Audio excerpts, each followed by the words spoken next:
I was 400 miles away when my neighbor called.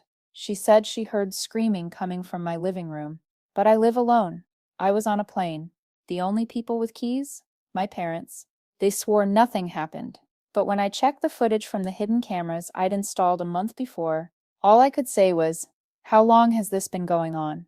Tell me in the comments what city you're watching from. Now, let me tell you what happened the day everything fell apart. It was supposed to be a simple work trip to Denver. 2 weeks of training for the new software system our hospital was implementing. I'd asked my parents to check on the house while I was gone, water the plants, bring in the mail, normal things. They lived 20 minutes away in the same Connecticut suburb where I'd grown up, where nothing bad ever happened except behind closed doors. Margaret Chen, my next door neighbor for 12 years, called me on day 3. "Sarah," she said, and I could hear something tight in her voice. "I don't want to alarm you, but there was screaming coming from your house last night, around 11:30. It went on for maybe 10 minutes. I was sitting in a conference room in Denver, PowerPoint slides about database management blurring in front of me. Yes, a woman's voice. I almost called the police, but then it stopped. Your parents' car was in the driveway. My mother. It had to be my mother having one of her episodes. Though she'd never had one at my house before, she'd been diagnosed with early-stage dementia 6 months ago, though sometimes I wondered if that diagnosis explained everything, or anything. Thanks, Margaret. I'll call them. My father answered on the second ring. His voice had that forced cheerfulness he'd perfected over 40 years of marriage. Hey, Princess. How's Denver? Dad? Margaret heard screaming from my house last night. Was Mom okay? A pause. Too long. We weren't at your house last night, sweetheart. Margaret saw your car. Must have been someone else's. We were home watching Jeopardy. You know how your mother loves her Jeopardy. In the background, I heard my mother's voice, sharp and clear. Who are you talking to, Richard? Just Sarah, dear. Tell her about the closet. My blood chilled. What closet, Dad? Nothing, honey. Your mother's having a confused day. You know how it is. But I heard her voice again, closer now, like she'd grabbed the phone. The closet door was open, Sarah. In your room, wide open. I told him not to. The line went dead. I called back 3 times. No answer. Here's the thing about growing up in a house where truth was negotiable. You learn to doubt your own instincts. Every gut feeling gets filtered through years of being told you're too sensitive, too dramatic, remembering things wrong. My parents were masters at rewriting history. Minor incidents became major catastrophes if it served their narrative, while actual trauma got erased like it never happened. But I'd been in therapy for 2 years. I'd learned to trust my body's alarm signals again. And right now, every alarm was screaming.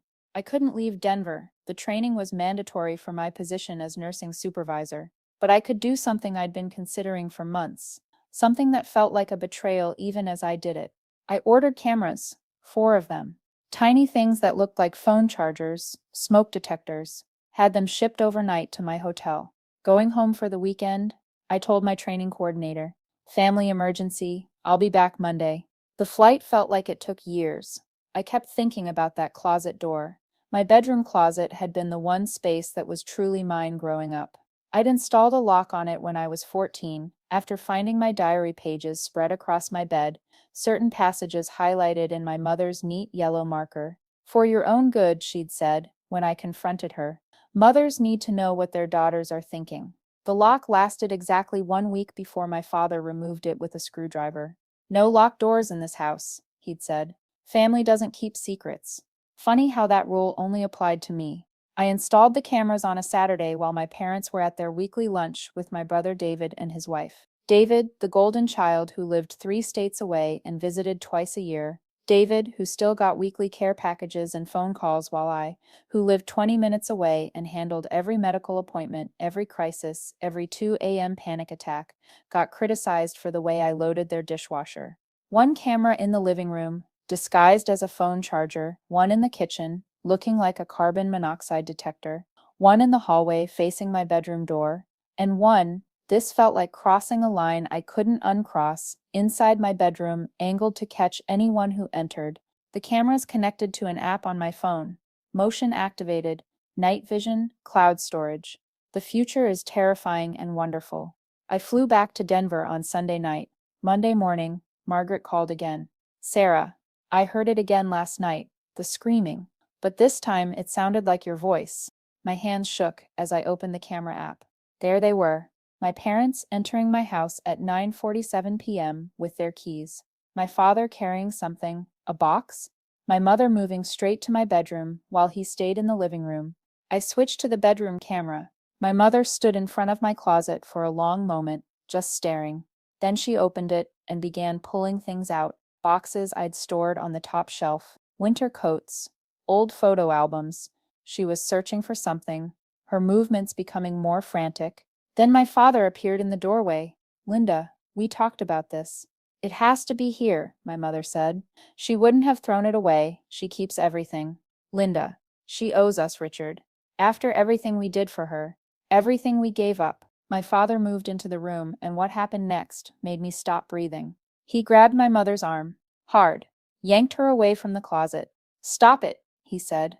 You're going to ruin everything. I want what's mine, my mother screamed. She took it. She took everything. Lower your voice. I hate her. My mother's scream was primal, raw. I've always hated her. She ruined my life. Do you understand? She ruined my life. My father's hand covered her mouth. For a moment they struggled, and then my mother went limp, sobbing against his chest. I know, he whispered. I know, baby, but we have to be smart about this. We have to wait until the recording cut off. Motion timeout. I sat in my Denver hotel room, staring at my phone screen.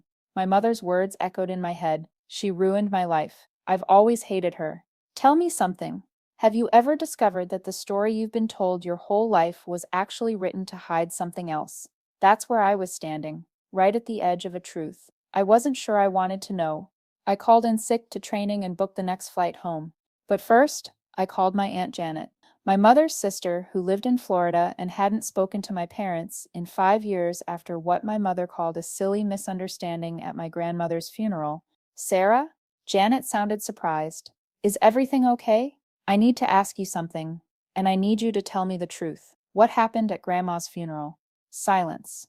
Then, your mother didn't tell you. She said you two had an argument about flowers. Janet laughed, but it wasn't a happy sound. Flowers, right. Sarah, honey, it was about the will. My grandmother's will. I remembered my parents being tense after she died, but they'd said it was grief. Your grandmother left something for you, Janet continued. Something specific. Your mother was upset. What did she leave me? I don't know exactly, but it was supposed to go directly to you when you turned 35. Your mother tried to convince me to say the will was invalid, that Mom wasn't in her right mind. When I refused, she said I was dead to her. I was 36. Janet, do you have a copy of the will? No, honey. Your mother was the executor. She had all the documents. Of course she did.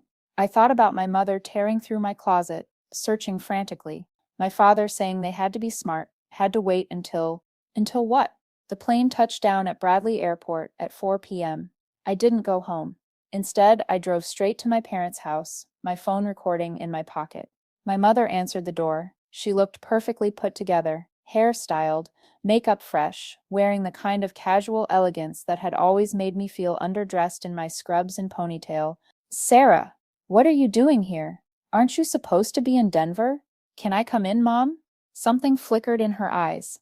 Of course. Your father's at the hardware store. We sat in the living room where I'd grown up being told I was too much and not enough, simultaneously. The walls were covered with photos. David's graduation, David's wedding, David's kids.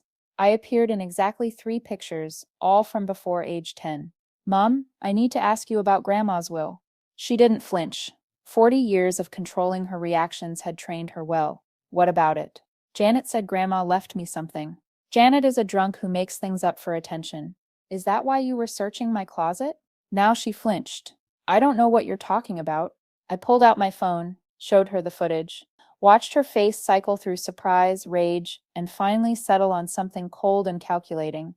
You put cameras in your house to spy on your parents. You broke into my house to search for something that belongs to me. Nothing belongs to you. The mask slipped, just for a second. Everything you have, we gave you. We sacrificed. What did you sacrifice, Mom? She stood up, pacing to the window. For a long moment, she was quiet. Then I was supposed to go to Juilliard. Did you know that? I was accepted. 18 years old, my whole life ahead of me. Then I got pregnant. With David? She turned to look at me, and the expression on her face was answer enough. No, I whispered. Your father and I had only been dating 6 months. My parents were religious. Abortion wasn't an option. So I married him, had you, and watched my dreams die in real time. So you hate me for being born? I hate you, she said quietly, for being constant proof of what I could have been. Every time you succeeded at something, every time someone said how talented you were, how smart, how capable, it was like being stabbed. You got to become something. I got to become a mother. The room felt airless. And Grandma knew? She figured it out eventually. Probably why she felt guilty enough to leave you her entire estate instead of splitting it between you and David like normal grandmothers do. The entire estate. How much? $200,000, plus the house in Vermont. I sat down hard. My grandmother's house in Vermont, the one my parents said she'd sold to pay for her cancer treatment. You stole it. We managed it. You were supposed to get access when you turned 35, but there was paperwork, delays. We needed more time to… To what? Forge documents? Make it disappear? The front door opened. My father walked in, saw us, and immediately understood. Linda, what did you do? She knows, Richard. He closed his eyes. God damn it. Where's my inheritance, Dad? He looked older suddenly, defeated. Gone. Most of it. Gone where? David's business. His restaurant franchise. He needed investors, and we knew we could pay it back before you found out. David. Of course. The golden child who could do no wrong, whose failed businesses they kept funding, whose debts they kept clearing. How much is left? Maybe 30,000. The house is tied up in legal issues. What legal issues? Neither of them answered. What legal issues, Dad?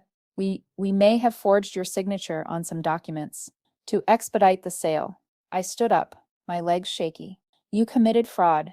You stole my inheritance and committed fraud. You don't understand what it's like. My mother's voice cracked. To give up everything for a child you never wanted, to watch her live the life you should have had. I didn't ask to be born. No, but you were. And you've been bleeding us dry ever since. Private schools, college, that car when you turned 16. Things you offered. Things you insisted on. So you could control me. We're your parents. We had rights. No, you had responsibilities, and you turned them into weapons. I headed for the door. Where are you going? My father called. To call a lawyer. Sarah, please. My mother's voice was different now. Panicked. We're your parents, we made mistakes, but we love you. I turned to look at her. Really look at her. This woman who'd raised me, who'd made my Halloween costumes, and attended my graduations, and also systematically destroyed my sense of self for 36 years. No, Mom, you don't love me. You love the idea of me being too broken to leave you. But I'm not broken anymore. I drove home in a daze. The cameras were still recording, and I realized with dark humor that they'd probably captured me discovering my life was built on lies. Margaret was in her garden when I pulled up. She waved, started to come over, then saw my face and stopped. You okay, honey? No, I said, but I will be. Inside, I called 3 lawyers before finding one who specialized in elder fraud and estate theft. Patricia Winters, based in Hartford. Family financial abuse is more common than people think, she said after I'd explained everything. And with the video evidence and the admission of forgery, you have a strong case. Can you come in tomorrow? I could. I would.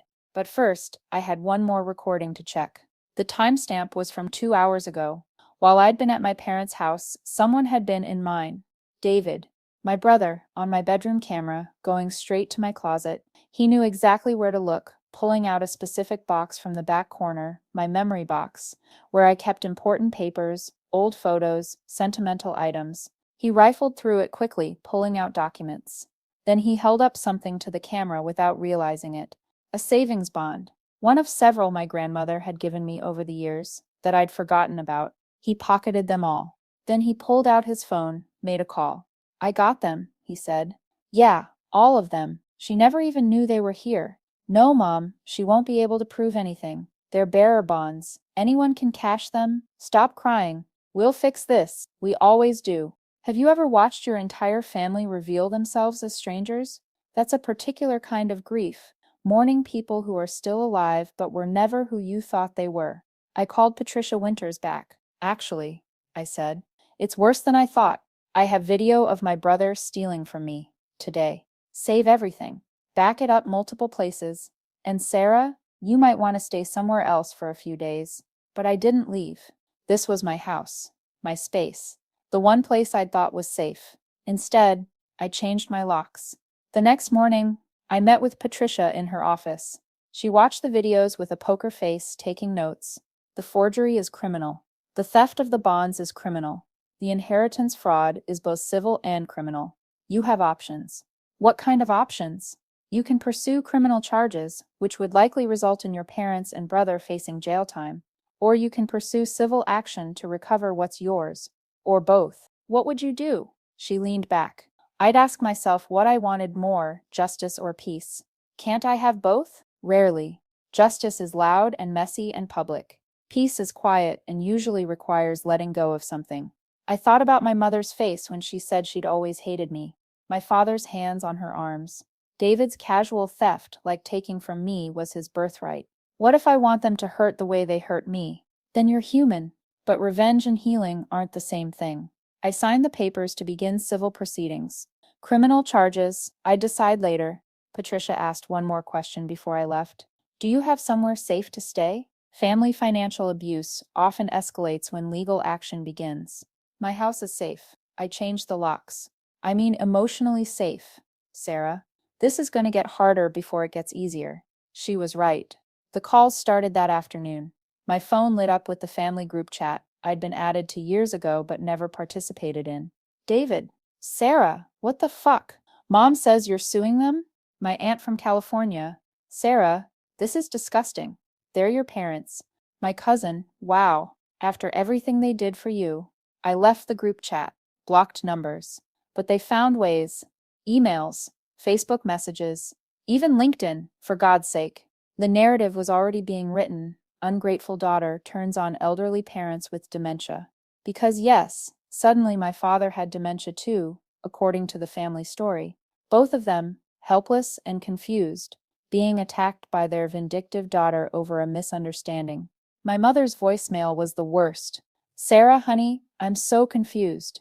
Your father says you're upset about something, but I don't understand. You know my memory isn't what it used to be. Please come home so we can talk.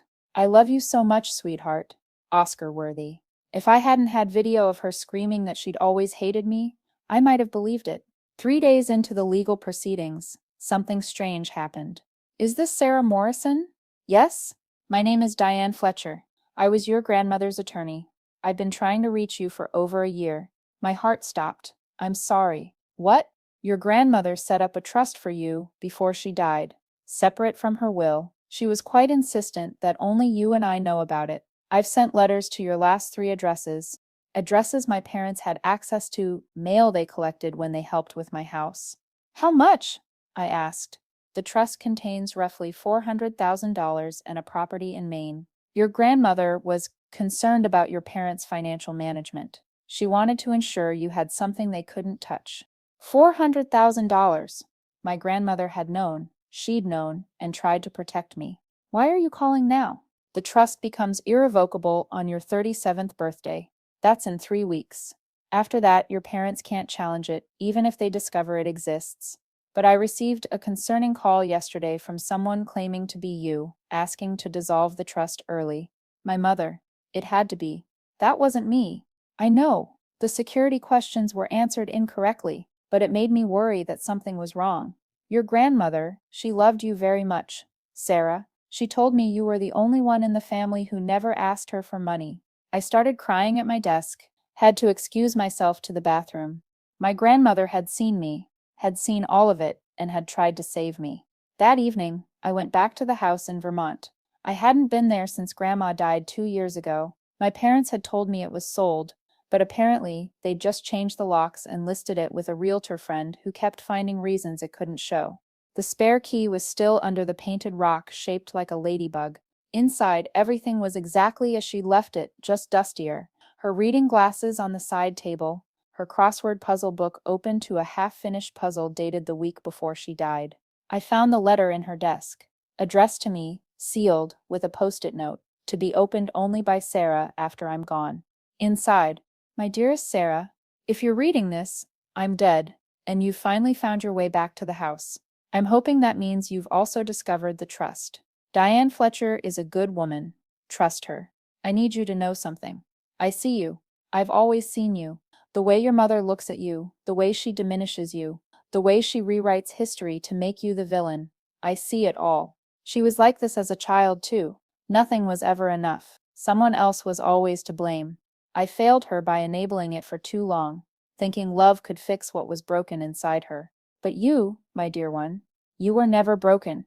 You were the light she couldn't stand to see because it reminded her of her own darkness. I've left you everything I could protect from them. But more than money, I'm leaving you this permission to leave. Permission to stop trying to earn love that should be freely given.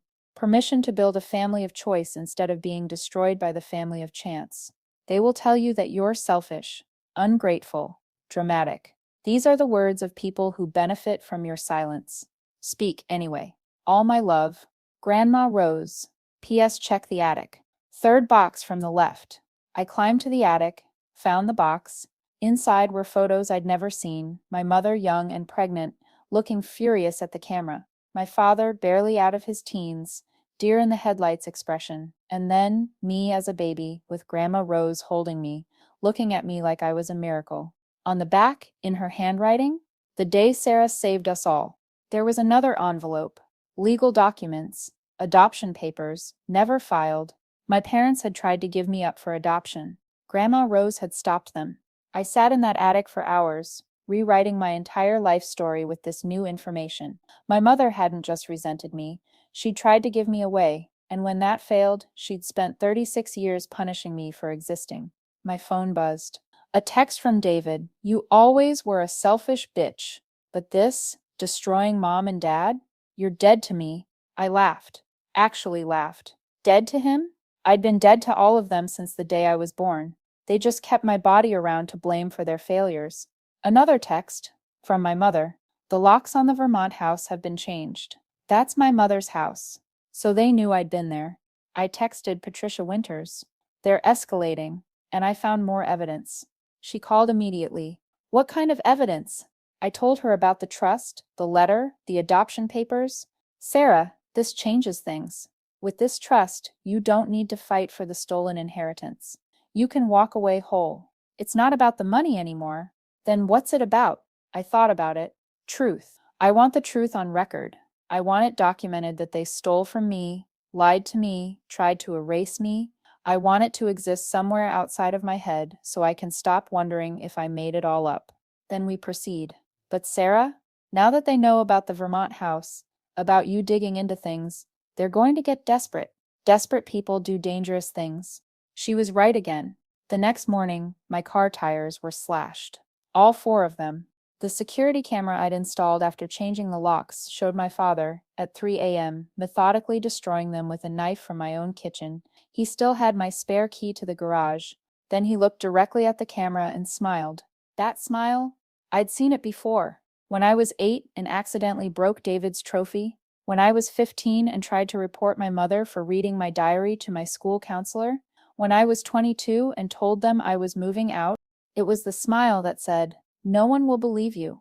But now I had video. I called the police, filed a report, showed them the footage.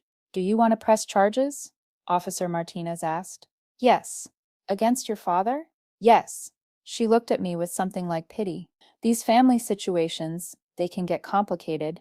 It's not complicated. He destroyed my property. It's on video. I understand. But juries tend to be sympathetic to elderly parents. He's 68, not 90, and he knew exactly what he was doing. They arrested him that afternoon. My mother called from the police station, hysterical. "How could you do this? He's your father. He has heart problems. The stress could kill him. He should have thought of that before he committed vandalism." "Vandalism? We gave you life." "No," I said. "Grandma Rose gave me life. You just tried to survive it." I hung up. David bailed him out within hours. The family court date was set for 2 weeks out, the same week as my birthday, when the trust would become irrevocable. Those 2 weeks were a master class in psychological warfare. They tried everything. First, love bombing. Flowers delivered to my work with cards. We love you despite everything. Family is forever. Please come home. Then, health scares. My mother supposedly had a heart attack. David called me, screaming that I was killing her. The hospital had no record of her admission. Then, financial threats. Mysteriously, my credit cards started getting declined. Someone had called and reported them all stolen. My bank account was frozen due to suspicious activity. Patricia Winters worked overtime helping me untangle each mess. But it was exhausting. They wanted to wear me down, make me too tired to fight. But I'd been tired my whole life. Tired of shrinking, tired of apologizing, tired of being the repository for their disappointment. This exhaustion was different. It had an endpoint. 3 days before my birthday, before the court date, Diane Fletcher called. Sarah, someone broke into my office. Nothing was taken except your grandmother's files. Are the trust documents safe? Everything important is in a safety deposit box. But Sarah, they're getting desperate. Please be careful. That night, I couldn't sleep. I kept checking the cameras, expecting to see someone at my door. At 2 a.m., motion triggered the bedroom camera. It was my mother. She stood at the foot of my bed, watching me sleep, just standing there, staring. For 17 minutes. I wasn't asleep. I was lying there controlling my breathing, terrified to move. Finally, she whispered, "You could have been so loved if you'd just been someone else." Then she left. I didn't call the police. What would I say? My mother broke in to stare at me, to whisper her regrets to what she thought was my sleeping form. Instead, I packed a bag and went to a hotel. The morning of my 37th birthday, I met Diane Fletcher at the bank. We signed the papers. The trust was mine, irrevocable, untouchable. Your grandmother would be proud, Diane said. I hope so. I know so. She told me once that you were the only real thing in a family full of performances. That afternoon was the court hearing. 2 hearings, actually, the criminal matter of the vandalism and the civil matter of the inheritance fraud. My parents looked smaller in the courtroom, older. My mother had stopped dyeing her hair, going for the fragile grandmother look. My father wore a suit that had fit him 10 pounds ago. David sat behind them, glaring at me with undisguised hatred. The vandalism case was straightforward. Video evidence, clear destruction of property. My father's lawyer argued for dismissal, due to family miscommunication and emotional distress. The judge wasn't buying it. Mr. Morrison, you're a grown man who destroyed your daughter's property in retaliation for legal action. That's not miscommunication. That's criminal behavior. Probation. Restitution. A restraining order. My mother sobbed. David had to be removed from the courtroom for shouting. The inheritance fraud case was more complex. My parents' lawyer argued that they'd been managing my inheritance, not stealing it. That parents had rights to oversee their children's financial interests. Patricia destroyed that argument with documentation. The forged signatures, the bonds David stole, the systematic draining of accounts. Your Honor, she said, this isn't oversight, this is theft. Calculated, deliberate theft from their own daughter. The judge reviewed everything. The videos, the documents, Grandma Rose's original will. Mr. and Mrs. Morrison, he finally said, I've seen a lot of family financial disputes. But this is something else. You stole from your daughter. You forged documents. You committed fraud. And when she discovered it, you tried to destroy her property and intimidate her into silence. He ordered full restitution of the remaining funds plus damages. They had 90 days to pay or face criminal prosecution for fraud. My mother stood up. She's lying. She's always been jealous of David. This is all about revenge. Mrs. Morrison, sit down. No, you don't understand. She ruined my life. I could have been somebody. I could have been bailiff. As they removed her, she screamed. You were supposed to be grateful. We kept you. We could have given you away, but we kept you. The courtroom went silent. The judge looked at me. Miss Morrison, are you all right? Yes, I said, and for the first time I meant it. Outside the courthouse, David waited by my car. You think you've won? He said. I think I've survived. You've destroyed them. They'll never recover from this, financially or emotionally. They destroyed themselves. I just stopped enabling it. You're really going to take everything? Leave them with nothing? I'm taking what was mine, what Grandma Rose left me. The rest? The lifetime of emotional abuse, the gaslighting, the hatred. They can keep all that. They're our parents. No, David. They're your parents. They made that clear. I was just the unwanted pregnancy that derailed Mom's dreams. He stepped closer. You know what your problem is? You never learned to be grateful for what you had. You're right, I said. I never learned to be grateful for abuse. Thank God for that. I got in my car and drove away. In the rearview mirror, I saw him standing there, looking lost. The golden child with no one left to shine for. The restraining order meant they couldn't contact me directly, but they found ways to send messages through family members who chose sides, mostly theirs, through mutual acquaintances, through social media posts about ungrateful children and elder abuse.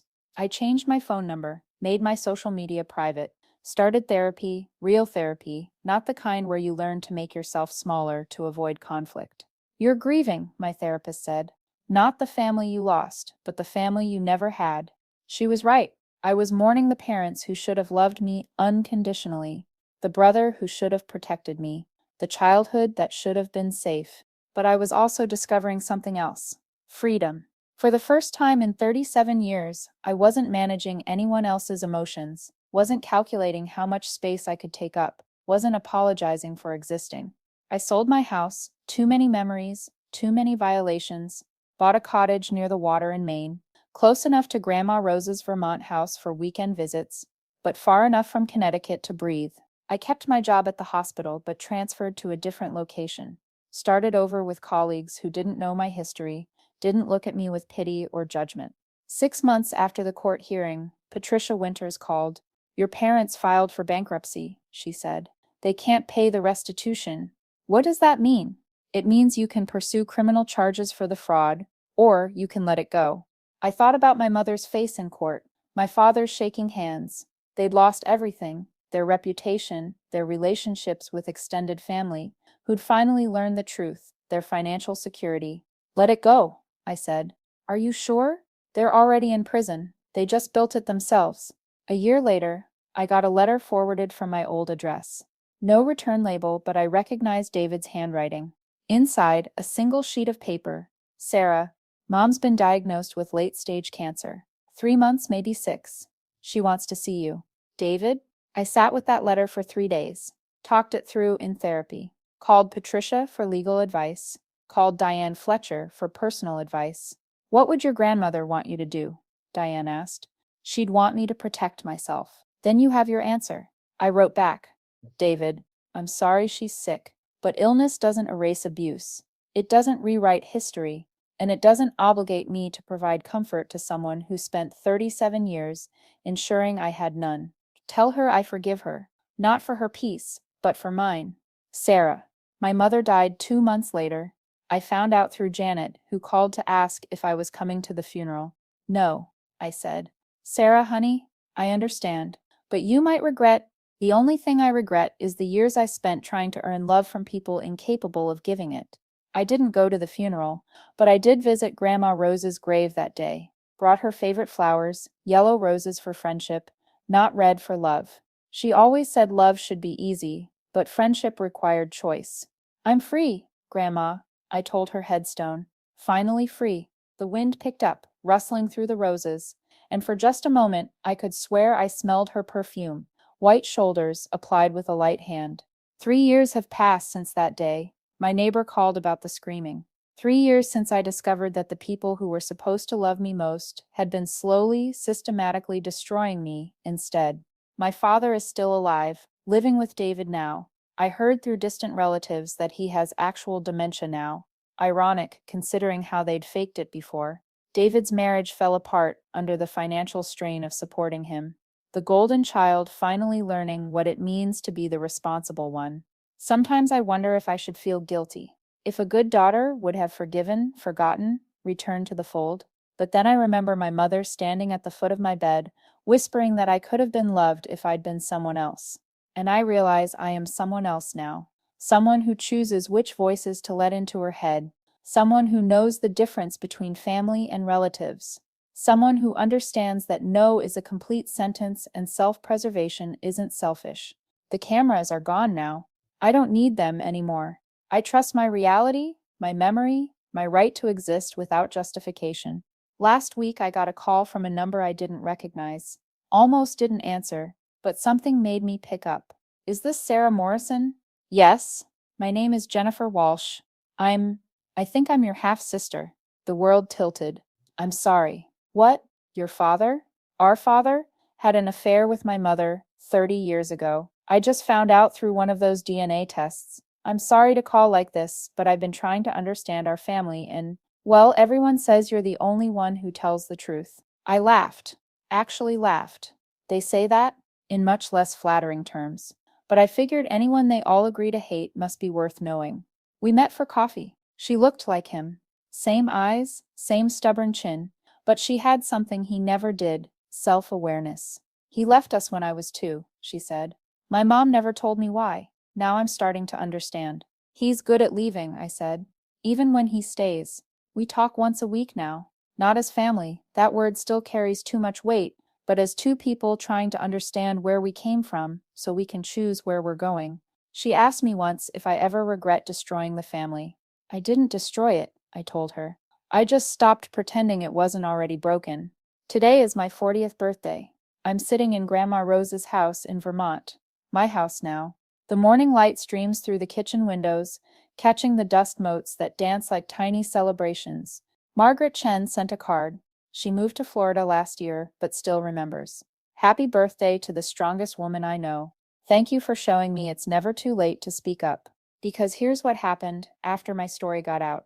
After the court cases made the local news, other people started speaking up too, about their inheritances that mysteriously disappeared, about their parents who took out credit cards in their names, about the gaslighting disguised as love. Margaret's own son had been stealing from her. She'd known but been too ashamed to admit it. My story gave her permission to stop protecting him from consequences. That's the thing about family financial abuse. It thrives in silence and shame. It counts on you being too embarrassed to admit your own family is robbing you, too guilty to hold them accountable, too tired to fight back. But I'm not tired anymore. I run a support group now at the community center. Once a month, we gather, mostly women, mostly over 50, all of us learning to say the words out loud my family stole from me. Last week, a woman named Carol cried through her entire story. Her daughter had drained her retirement accounts, convinced her she was showing signs of dementia, tried to have her declared incompetent. I feel so stupid, Carol said. You're not stupid, I told her. You loved someone who used that love against you. That's not stupidity. That's humanity. After the meeting, she pulled me aside. How do you forgive yourself? For letting it happen? For not seeing it sooner? You forgive yourself by remembering that you were operating in good faith in a bad faith situation. You were playing by the rules of love while they were playing by the rules of war. The game was rigged from the start. The truth is, I still have days where the old voices creep in, where I hear my mother saying I ruined her life, my father saying I'm too sensitive, David calling me selfish. 37 years of programming doesn't disappear overnight, but now I have other voices too. Grandma Rose telling me I was never broken. Patricia Winters reminding me that truth is its own form of justice. My therapist teaching me that no is self-care, not selfishness. And my own voice, finally loud enough to drown out the others. The screaming my neighbor heard that night? It wasn't just my mother's rage. It was the sound of a story unraveling, a narrative collapsing, a lifetime of lies finally meeting the truth. They were right about one thing. I did destroy the family. I destroyed the version where I was the villain, the burden, the disappointment. I destroyed the story where their abuse was my fault. I destroyed the dynamic that required my silence for their comfort. And from that destruction, I built something new. Not a family. I'm done trying to build those from blood and obligation, but a life. A quiet, honest, deliberately chosen life where love isn't earned through suffering and peace isn't purchased with compliance. Sometimes people ask if I regret not reconciling before my mother died. If I carry guilt about the estrangement. I tell them this: I reconciled with myself. I forgave myself for taking so long to leave, for believing their lies, for thinking love was supposed to hurt. That's the reconciliation that mattered. My mother died believing she was the victim. That's her story to own, but she doesn't get to write mine anymore. None of them do. I write it myself now, one true word at a time, and it doesn't scream anymore. It sings.